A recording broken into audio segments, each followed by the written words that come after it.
Good morning students. आज हम लोग सेमेस्टर 2 का एक टॉपिक कवर करने जा रहे हैं। एक बिंदु दिया हुआ है आप लोगों के कोर्स में सेमेस्टर 2 डीएलएड में कि अवर्गीकृत आंकड़ों का बारंबारता वर्णन और उनका आयत चित्र बनाना सीखना। ये हमारे कोर्स में हमें दिया हुआ है कि हमें आयत चित्र यानी कि हिस्टोग्राम बनाना आना चाहिए और हमें फ्रीक्वेंसी डिस्ट्रीब्यूशन टेबल बारंबारता बंटन बनाना आना चाहिए। तो इसको आज हम पढ़ने जा रहे हैं, सीखने जा रहे हैं। ठीक है, तो सबसे पहले सबसे छोटी सी चीज जो हमें पता होनी चाहिए वो ये है कि अगर अवर्गीकृत आंकड़े क्या होते हैं और वर्गीकृत आंकड़े क्या होते हैं। ठीक है, तो हम कुछ आंकड़े लिखते हैं यहाँ पर, उसकी सहायता से हम स्टैटिक्स के कुछ कॉन्सेप्ट क्लियर करते हैं, कुछ चीजें समझते हैं ये चीजें होती क्या है। तो आंकड़े हैं 21, 22, 9, 20, 5, 51, 25, 52, 7, 33। कुछ आंकड़े हमने बोर्ड पे लिख रखे हैं।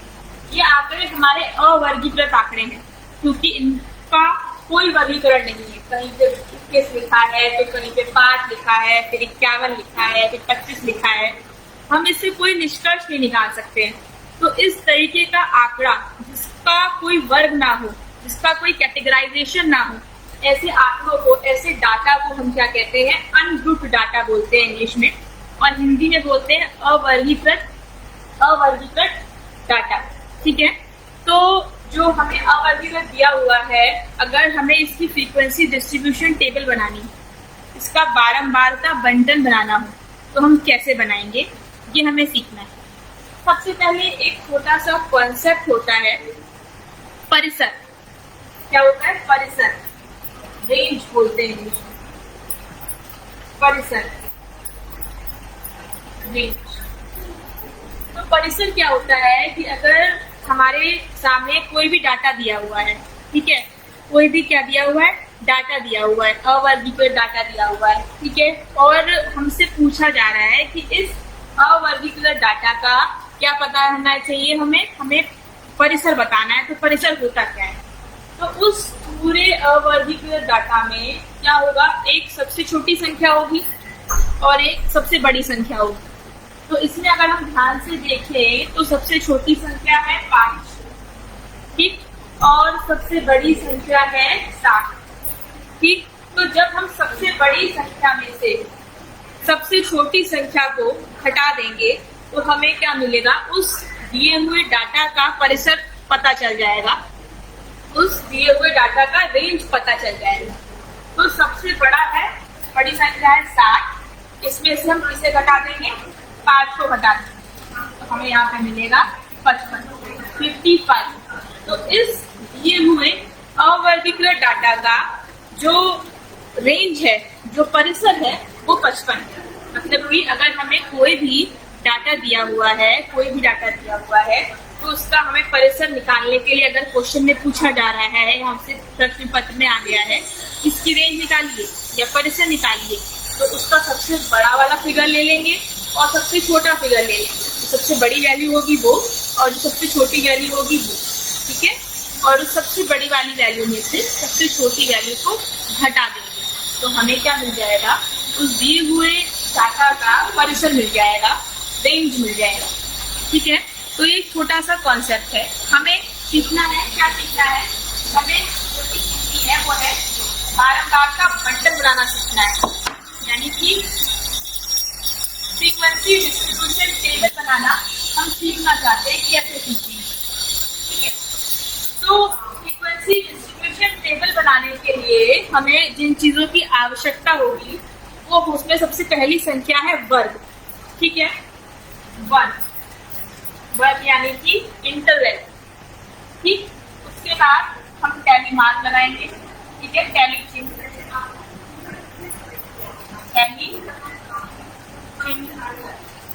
और उसके बाद होती है हमारी बारंबारता यानी कि फ्रीक्वेंसी। बारंबारता क्या होती है? बारंबारता होती है कि कोई भी दिया हुआ जो डाटा है वो कितनी बार रिपीट हुआ है, इसके आने की फ्रीक्वेंसी क्या है, वो उसकी बारंबारता होती है। ठीक है, जैसे कि हमें डाटा दिया हुआ है, इसमें हम कोई फिगर रिपीट कर देते हैं उसको समझने के लिए, 21 को 2 बार। ठीक है, तो यहाँ पे जो 21 है उसकी फ्रीक्वेंसी 2 है, क्योंकि 21 कितनी बार आया है, 1 और 2 बार आया है। ठीक है, 22 की फ्रीक्वेंसी 1 है, 22 की जो बारंबारता है वो 1 है, क्योंकि 22 जो है वो सिर्फ 1 बार आया है। नाम से ही पता चल रहा है बारंबारता, यानी कि कितनी बार कोई डाटा, कोई संख्या, कोई फिगर रिपीट हो रहा है, वो उस दी हुई संख्या का क्या कहलाती है, बारंबारता कहलाती है, या फिर हम कहें फ्रीक्वेंसी कहलाती है। तो अब हम टैली डिस्ट्रीब्यूशन टेबल बनाना सीखने जा रहे हैं। क्या सीखने जा रहे हैं कि हमें अगर बारंबारता बंटन बनाना है किसी भी दिए हुए डाटा का, तो हम कैसे बनाते हैं। सबसे पहले हम देखते हैं कि सबसे छोटी संख्या क्या है, 5 है। सबसे बड़ी संख्या क्या है, 7। ठीक, अब हम इंटरवल बनाएंगे, तो इंटरवल 5 के डिफरेंस वाइज बना सकते हैं, 10 के डिफरेंस वाइज बना सकते हैं, 15 के डिफरेंस वाइज बना सकते हैं, 20 के डिफरेंस वाइज बना सकते हैं। लेकिन हम बनाएंगे कौन सा, तो इंटरवल बनाते वक्त, अंतराल बनाते वक्त, वर्गीकरण करते वक्त अंतराल का हम इस बात का विशेष ध्यान रखेंगे कि जो हमारे नंबर ऑफ इंटरवल्स हैं, जो अंतरालों की संख्या है, वो कम से कम 5 जरूर, 5 से ज्यादा इंटरवल ना, और ज्यादा से ज्यादा 10 या 15 हो, उससे अधिक ना। एक आइडियल कंडीशन ये है, एक आदर्श स्थिति ये है कि 5 से 10 के बीच में नंबर ऑफ इंटरवल्स हो जाए हमारे, सबसे बेहतर है हमारे लिए। ठीक है, कहीं लिखा हुआ कुछ नहीं है, लेकिन कम से कम 5 जरूर होने चाहिए इंटरवल। ये नहीं कि हम सिर्फ 2 इंटरवल में डिवाइड कर दें कि 0 से 30 और 30 से 60 और हमारे डिस्ट्रीब्यूशन टेबल बन गई, नहीं। कम से कम 5 जो हमारे अंतराल हैं, जो वर्गीकरण करेंगे, उसमें जो नंबर ऑफ इंटरवल्स हैं वो मिनिमम 5 होने चाहिए और मैक्सिमम 10 to 15। 10 हो तो बेस्ट है, 5 से 10 के बीच में ही होने चाहिए, बहुत अधिक भी नहीं हो और बहुत कम भी नहीं। ठीक है, तो हम यहाँ पे अब निकालना चाह रहे हैं, इंटरवल में डिवाइड करते हैं, तो 10-10 का इंटरवल ले लेते हैं। ठीक, तो हमें क्या मिलेगा, 0 से 10, 10 से 20, ठीक, 20 से 30, 30 से 40, 40 से 50 और 50 से 60। ठीक है, तो इस तरह से हमने 10-10 के इंटरवल बनाए। हमारे वर्गों की संख्या हुई 1, 2, 3, 4, 5, 6 हमारे वर्ग हैं। नंबर ऑफ इंटरवल जो है वो 6 मिल रहे हैं। अब हम इसमें टैली चिन्ह की सहायता से पता लगाना चाहते हैं कि कौन से वर्ग में कितने नंबर्स आ रहे हैं, कितनी संख्याएं। अब यहाँ पर जब हम 0 से 10 के बीच में संख्याएं निकालेंगे, तो 0 से 10 के बीच में क्या है, अब यहाँ पे आप क्रॉस करिए, बहुत संख्याएं हैं, तो बेटर है कि आप हटाते जाइए जिसको लेते जा रहे हैं। 0 से 10 के बीच में है यहाँ पर 5, टैली चिन्ह में 1 लगाइए। ठीक, और यहाँ पे संख्या क्या आ रही है, 1, और कोई भी संख्या 10 से ऊपर ही है। 10 से 20 के बीच में 11 है, नहीं है, 12 है, नहीं, 13, सॉरी यहाँ 5 के साथ 9 भी आएगा, तो बारंबारता हमारी हुई 2। ठीक, 10 से 20 के बीच में 10 से 20 के बीच में कोई भी नहीं है। ठीक, तो यहाँ पे कोई टैली मार्क नहीं होगा, यहाँ पे हमारी फ्रीक्वेंसी हुई 0। अब यहाँ पर ये देखने वाली बात है कि आप लोग कह रहे हैं कि 20 तो है, लेकिन 20 इस वाले इंटरवल में नहीं आए। यहाँ पे देखिए 10 से 20 और 20 से 30 ऐसे इंटरवल लिखे हैं।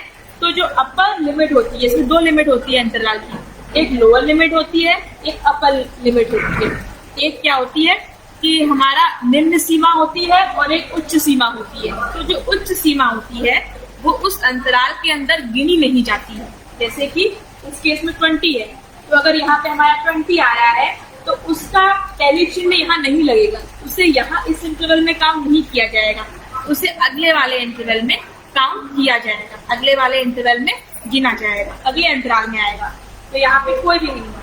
ठीक, तो इसको हम ब्लैंक छोड़ेंगे या डैश लगाएंगे, समझ लीजिए। फिर 20 से 30 के बीच में कहाँ आ रही है, 20, 1, 21, 2, एक और 21, 3, 22, 4 और कहाँ आ रही है, 25। ठीक, तो ये 5 काट दिया, यहाँ पे 19 था 0 से 20 के बीच में, तो फ्रीक्वेंसी यहाँ पे 1 हो जाएगी पिछले वाले। ठीक है, अब यहाँ पे ये चीज समझने वाली है, 1 2 3 4 के बाद जो 5 होगा उसे सीधी रेखा ना बना के हम उसे काट देंगे। ठीक है, उसके बाद और भी कोई बचा है 20 से 30 के बीच में,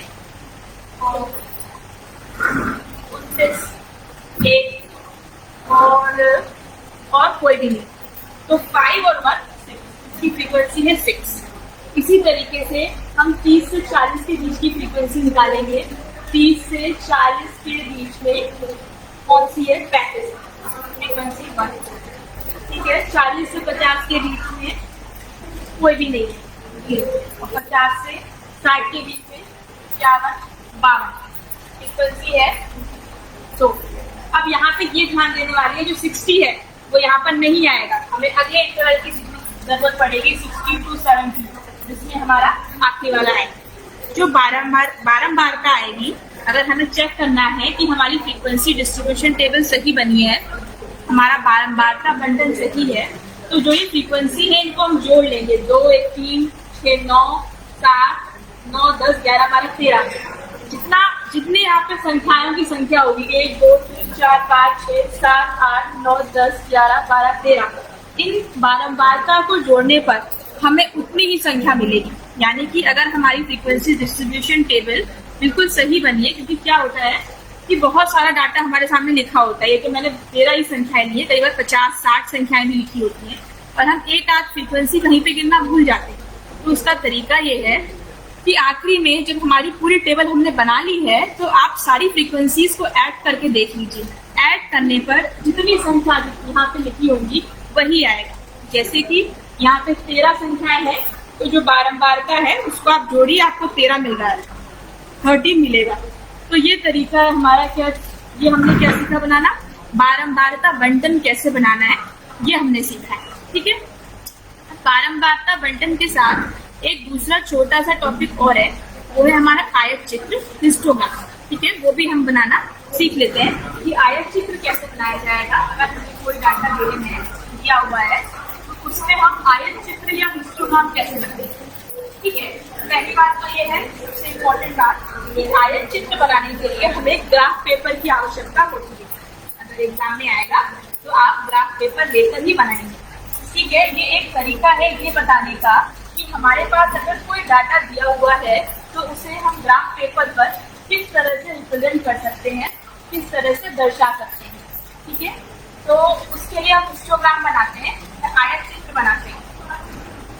ठीक है, तो हम बनाना सीखने जा रहे हैं आयत चित्र।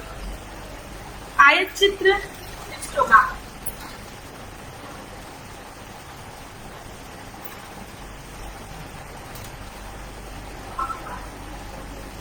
इसे बोलते हैं हिस्टोग्राम। अब आयत चित्र बनाने से पहले अगर हमारे पास जो डाटा दिया हुआ है वो क्या है? वो अवर्गीकृत है, मतलब कि अनग्रुप्ड डाटा है। तो जो पहली चीज हम करेंगे वो हम ये करेंगे कि उस डाटा को ग्रुप्ड डाटा में कन्वर्ट करेंगे। हम उस दिए हुए डाटा का वर्गीकरण करेंगे। अगर हमारे पास जो हमारा डाटा है वो वर्गीकृत नहीं है, अवर्गीकृत है, तो क्या होगा कि हम हिस्टोग्राम बना नहीं पाएंगे। क्योंकि जो हिस्टोग्राम होता है उसके एक्स एक्सिस पर हम इंटरवल को लेते हैं, अंतराल को लेते हैं, और वाई एक्सिस पर, वाई अक्ष पर हम बारंबारता को लेते हैं। तो मैं एक छोटा सा इस तरफ लिख रही हूँ, फ्रीक्वेंसी डिस्ट्रीब्यूशन डायरेक्टली लिख रही हूँ, वर्ग और बारंबारता। मान लो हमारे वर्ग है 0 से 50, 50 नहीं 0 से 10, 10 to 20, 20 to 30, 30 to 40। Frequency distribution 5 6 7 4। ठीक है, ये एक ऐसा क्वेश्चन होगा। अगर अनग्रुप डाटा होगा तो पहले हम बारंबारता बंटन ज्ञात करेंगे और उसके बाद ही क्या करेंगे? आयत चित्र बनाएंगे। और अगर हमें बारंबारता बंटन दिया हुआ है और हमसे कहा जा रहा है या हमसे पूछा जा रहा है कि एक आयत चित्र बनाइए, हिस्टोग्राम बनाइए, तो हम डायरेक्टली बना देंगे। लेकिन अगर अनग्रुप डाटा है तो हमें सबसे पहले अंतराल की आवश्यकता पड़ेगी। जब तक हमारे पास अंतराल नहीं होंगे तब तक क्या है, हम एक फ्रीक्वेंसी हम आयत चित्र नहीं बना पाएंगे। ठीक है, तो इसीलिए मैंने पहले आपको फ्रीक्वेंसी डिस्ट्रीब्यूशन चार्ट बनाना सिखाया, बारंबारता बंटन ज्ञात करना सिखाया। ठीक है, अब हम आयत चित्र बनाते हैं। आयत चित्र बनाने के लिए क्या है, ग्राफ पेपर के ऊपर हम दो अक्ष बनाएंगे। सबसे पहले एक होता है एक्स एक्सिस और एक होता है वाई एक्सिस। ठीक, ये हमारा एक्स अक्ष है, ठीक, और ये हमारा वाई अक्ष है। ठीक, इन दोनों अक्ष में नीचे वाले अक्ष पर एक्स पर हम क्या लेते हैं, हम लेते हैं वर्ग। जो हमारा अंतराल है वो ले लेते हैं, अंतराल को, इंटरवल को लेते हैं। ठीक, इसकी नंबरिंग करते हैं। यहाँ पे हम जानते हैं 0 होता है ये, जहाँ पे एक्स अक्ष और वाई अक्ष एक दूसरे को काटते हैं, वो बिंदु 0 होता है, 0 होता है। ठीक, तो 0। अब हम इंटरवल ले लें, क्या है 10, 20, 30 है, तो 10-10 का ये ले लेंगे। 0 से 10, 20, 30, 40, इतना ही। ठीक है, आगे होता तो आगे और ले लेते। अब हम इसमें वाई एक्स पर वैल्यू लेते वक्त हम देखेंगे कि हमारी बारंबारता सबसे छोटी कहाँ पर है और सबसे बड़ी कहाँ पर है। तो हमें मैक्सिमम जो फ्रीक्वेंसी चाहिए वो चाहिए 7। तो इसका मतलब हम एक एक का भी ले सकते हैं एक्सिस पर, वाई एक्सिस पर। ठीक है, तो हम यहाँ पे 0 से 1, 2, 3, 4, 5, 6, 7 हम ग्राफ प्लॉट करना जानते हैं। उसी तरह से हमने 7 ले लिया, हमें मैक्सिमम 7 की जरूरत है, 7 की आवश्यकता है। ठीक है, तो पहले इंटरवल पे आते हैं 0 से 10। 0 से 10 में हमारी फ्रीक्वेंसी है 5। ठीक, यहाँ पे गिनेंगे 1, 2, 3, 4, 5। ये हमारे जहाँ पर 10 था वहां पे हमने एक क्या बनाया, आयत बनाया, एक रेक्टेंगल बना दिया। ठीक, उसके बाद 10 से 20 के बीच में फ्रीक्वेंसी है 6। तो 10 से 20 पर ऊपर जाएंगे 6 पर। एक कहाँ पर है, यहाँ पर है, यहाँ पर क्या बना दिया, एक रेक्टेंगल बना दिया, एक आयत बना दिया। अब यहाँ पे इस बात का आप लोग विशेष ध्यान रखेंगे कि जो ये रेक्टेंगल्स है ये हमेशा जुड़े हुए होंगे। ठीक है, अगर ये जुड़े हुए नहीं होंगे तो वो हमारा आयत चित्र नहीं होगा, फिर वो हमारा हिस्टोग्राम नहीं होगा, वो हमारा बार डायग्राम हो जाएगा। और हम क्या बना रहे हैं, हम बना रहे हैं हिस्टोग्राम, आयत चित्र बना रहे हैं। ठीक, तो 20 से 30 फ्रीक्वेंसी के बीच में क्या है 7 हमारा यहाँ पर, यहाँ से 7 और फिर आखिरी में। तो ये हमने बना लिया, आयत चित्र बना लिया दिए हुए फ्रीक्वेंसी डिस्ट्रीब्यूशन टेबल के लिए। जो दी हुई बारंबारता बंटन था उसके लिए हमने क्या बनाया, एक आयत चित्र बनाया। अब यहाँ पर कुछ छोटी छोटी बातें ध्यान देने वाली बातें हैं, जैसे कि जो आयत चित्र होता है उसमें जो आयत बनते हैं वो कंटिन्यूटी में बनते हैं, इनमें ब्रेक नहीं होगा। मतलब कि अगर एक आयत यहाँ बनना है 0 से 10 का इंटरवल यहाँ, फिर 10 से 20 का यहाँ ले लें, नहीं, 0 से 10 यहाँ है, अगला 20 होगा। क्यों? क्योंकि जो हमारे इंटरवल्स होते हैं वो कॉन्टिन्यूस होते हैं। कॉन्टिन्यूस का मतलब जो पहले इंटरवल की उच्च सीमा होती है वो अगले इंटरवल की निम्न सीमा होती है। जैसे कि यहाँ पे पहले इंटरवल की उच्च सीमा क्या थी, 10 थी, और अगले इंटरवल की निम्न सीमा क्या है, 10 है। ठीक, फिर इस वाले इंटरवल की उच्च सीमा 20 है और इससे अगले वाले की निम्न सीमा क्या है।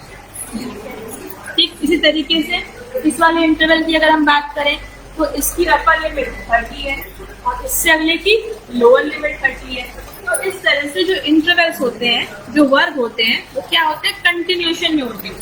इसी वजह से जो हमारे ये जो आयत बनते हैं, जो रेक्टेंगल्स बनते हैं हमारे, वो एक से एक जुड़े हुए बनते हैं। ठीक है, जुड़े हुए बनने का मतलब है कंटिन्यूटी में होते हैं, ब्रेक में नहीं होते। ठीक है, इसीलिए इस चित्र को आयत चित्र कहते हैं। एक ग्राफ पेपर में बनाया जाता है। तो ये आपके 2 बिंदु डीएलएड के सेमेस्टर 2 के उसमें दिए हुए। पहली चीज, हमारे पास अगर कोई अनग्रुप डाटा दिया है, अवर्गीकृत डाटा दिया हुआ है, तो उसका वर्गीकरण करना हमें पता होना चाहिए। ठीक है, और वर्गीकरण जो होता है वो कंटिन्यूटी में किया जाता है।